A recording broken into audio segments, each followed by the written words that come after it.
my lovelies. Today we are going to discuss how to structure a novel. If you are curious about how to write your novel this year, then stay tuned. My name is Lysa Shimkus, and I am a mom of two who went from teaching to lifing. I enjoy writing, reading, crafting, and learning. My channel is here to help you learn and grow through the use of books and writing, and to help you make your writing dreams come true. Hello my lovelies, welcome back to aWritersCorner. As you can see, new year, new space. Or at least I'm attempting a new space. The lighting is terrible for me in every part of my house, so please bear with me. On to today's topic, how to structure a novel. To begin with, every novel is structured the same way. If you compare, let's say, The Great Gatsby by F. Scott Fitzgerald to The Da Vinci Code by Dan Brown, you'll see that they follow the same pattern. As a matter of fact, a picture book follows the same structure. And this pattern is actually what readers look forward to.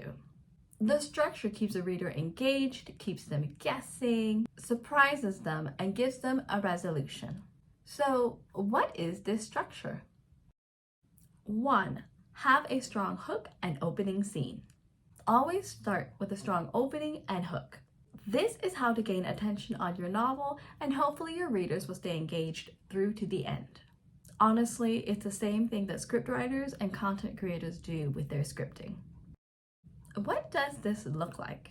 The hero may ask where Dad is going with his axe. We learn about the latest gossip in town. All children but one grow up. In these instances, your reader is wondering, what's happening? And they want to know more, so they keep reading. 2. Insert an inciting incident. An inciting incident or catalyst is an event that changes the direction of the story. It takes the main character out of their comfort zone, which is the beginning of your story, into a new world, either metaphorically or literally.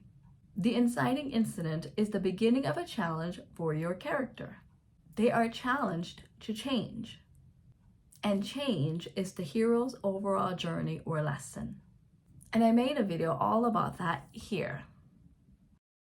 Examples are, the hero moves to a new town. They meet the love interest. Loud, obnoxious rats come into a quiet town. The hero gets an acceptance letter to a magical school. 3. Include a series of events. The series of events that follow the inciting incident may be good ones or bad ones. The hero may be on an upward journey enjoying their new life, or they may be failing at every new thing they try and wishing to go back to their previous life. No matter what the events are, nor how the hero is doing, these events are lessons for the hero, and they all lead to the climax.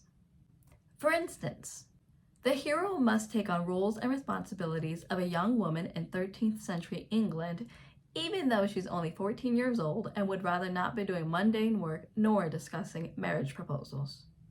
The hero meets trolls, goblins, elves, and what have you for the first time after leaving his quiet little house. The hero falls down a rabbit hole and meets silly characters who have a backward way of doing things. 4. Give your hero a climax. Now, this may sound sexual, but I'm not referring to a romance novel.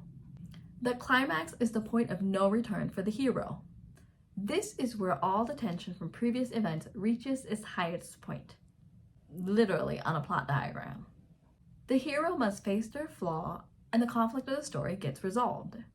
It's only at this point that the hero learns their overall lesson. Examples may include, the hero defeats the villain. The hero and the heroine finally confess their love for one another and kiss. The main hero defeats the dragon and saves the princess. And 5. Close with the end. This is not a literal the end, which you see as the finale of a children's book.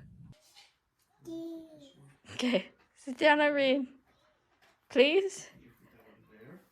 Please? This one here.